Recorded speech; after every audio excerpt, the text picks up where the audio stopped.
జనగామ పట్టణ ప్రజలకి అందరికీ నా యొక్క నమస్కారాలు తెలియజేస్తున్నాను. ఈరోజు మన కమిషనర్ మహేశ్వర్ రెడ్డి గారు హైదరాబాద్కి ట్రాన్స్ఫర్ చేయడం జరిగింది.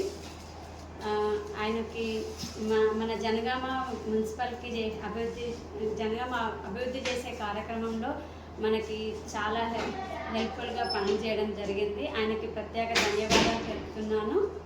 అలాగే మన కొత్త కమిషనర్ గారు వచ్చారు, రాజశేఖర్ రెడ్డి గారు. వాళ్ళు ఇంతకుముందు ఖమ్మం జిల్లా కల్లూరు మున్సిపాలిటీలో చేసి మన జనగామకి రావడం జరిగింది. ప్రత్యేకంగా స్వాగతం తెలుపుతున్నాను జనగామ పట్టణం తరఫున. అలాగే మన కమిషనర్ గారికి నేను చెప్పదలుచుకున్నది ఏమిటంటే, మా మున్సిపల్ కౌన్సిల్ తరఫున మీరు కూడా చాలా నిజాయితీగా పనిచేసి మన జనగామ పట్టణాన్ని డెవలప్ చేయవలసిందిగా నేను ఆయనను కోరుతున్నాను. దానికి ఉదాహరణ ఏంటంటే, మన కలెక్టర్ గారు చాలా నిజాయితీగా పనిచేశారండి. ఆయనని ఆదర్శంగా మనం తీసుకొని మన మున్సిపాలిటీని కూడా అంతే ఆదర్శంగా తీర్చిదిద్దుదామని నేను కోరుకుంటున్నాను. కలెక్టర్ గారు మినిమం వారంలో 6 రోజులలో 14 గంటలు పనిచేస్తారండి. నేను చూడడం జరిగింది. ఆదివారం కూడా ఏమన్నా కార్యక్రమాలు ఉంటే కూడా వాటికి కూడా పాల్గొనడం జరుగుతుంటుంది. నేను మా మున్సిపాలిటీ తరఫున మన కలెక్టర్ గారికి వెళ్ళి మా మున్సిపాలిటీ సమస్యల గురించి ఆయనని కలవడం జరిగింది. అందులో భాగంగా ఏంటంటే, మున్సిపాలిటీ అంటే ఏంటంటే ఫస్ట్ చెత్త సేకరణ గురించి కానీ మా డ్రైనేజ్ సమస్యల గురించి వాటితో చర్చించడం జరిగింది. దాంట్లో ఆయనకి మేము ఏం చెప్పామంటే, మాకు సరిపడా వెహికల్స్, చెత్త సేకరణకి ఆటో సరిపడా వెహికల్స్ లేవు సార్. మళ్ళీ మాకు సరిపడిన సిబ్బంది లేకపోవడం మాకు చాలా ఇబ్బంది అవుతుంది మా జనగామ పట్టణ ప్రజలకి అని ఆయనతోటి మేము చెప్పడం జరిగింది.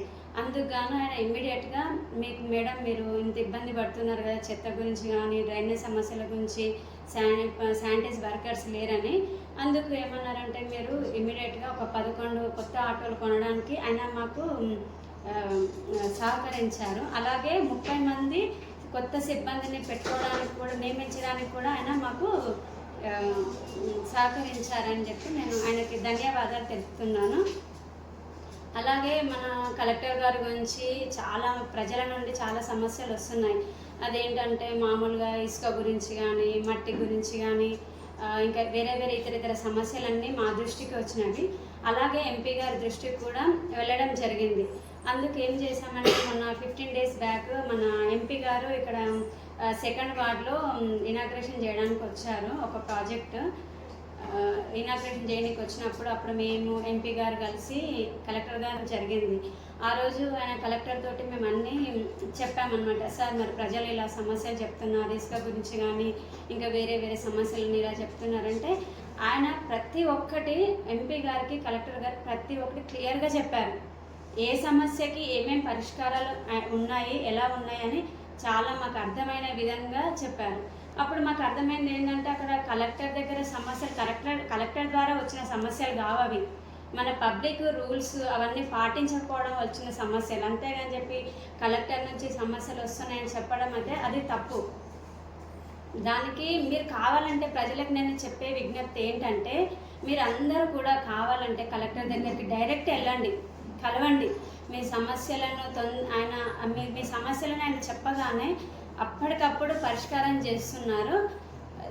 అందువలన మీరు ఇట్లా వేరే విధంగా అనుకోకుండా డైరెక్ట్ కలెక్టర్ గారిని వెళ్ళి కలిసేసేసి మీ సమస్యలు ఏమున్నా పరిష్కరించుకోవాలని నా విజ్ఞప్తి. అలాగే జనగామ పట్టణ ప్రజలకి నేను నా విజ్ఞప్తిగా తెలియజేయనిది ఏమనగా, మా మున్సిపాలిటీలో కూడా అవినీతి రహితంగా ఏ పనులు చేసినా కానీ నా దృష్టికి తీసుకురాగలరని కోరుతున్నాను. అలాగే మా సిబ్బంది నుంచి కానీ మా మున్సిపల్ తరఫున ఎవరైనా డబ్బులు అడగడం కానీ, లేకపోతే వాళ్ళు చెప్పిన పనులు చేయమని మొండికి వేసినా కానీ మా దృష్టికి తీసుకొచ్చినారనుకో, అప్పుడు నేను ఇమ్మీడియట్గా యాక్షన్ తీసుకొని చేపిస్తాను. ప్రజల్లో ఏదైనా సమస్య ఉంటే ఒకవేళ సిబ్బంది ఒకళ్ళు చేయట్లేరు, మేడం ఈ సిబ్బంది ఇలా చెప్తే వినట్లేరు, ఇంకేదైనా సమస్య ఉంటే కూడా డైరెక్ట్ నా దగ్గరికి తీసుకురండి. యాజ్ ఎ చైర్పర్సన్గా నేను అప్పటికప్పుడు ఆ డిపార్ట్మెంట్కి సంబంధించిన వాళ్ళందరినీ పిలిపించి కూడా అప్పటికప్పుడు పరిష్కారం చేయించే ప్రయత్నం నేను చేస్తాను. అందుకని నేను చివరగా నేను చెప్పదలుచుకున్నది ఏంటంటే జనగామ ప్రజలకు నేను నిజాయితీగా పనిచేయడానికి నేను ముందుకు వచ్చాను. నాకు మీరందరూ సపోర్ట్ చేయండి. అలాగే మా మున్సిపల్ సిబ్బంది కూడా నాకు సపోర్ట్ చేయాలని, మన కొత్తగా కమిషనర్ గారు వచ్చారు, ఆయనకు కూడా నేను అంతే విధంగా నాకు సహకరించాలని కోరుకుంటూ సెలవు తీసుకుంటాను.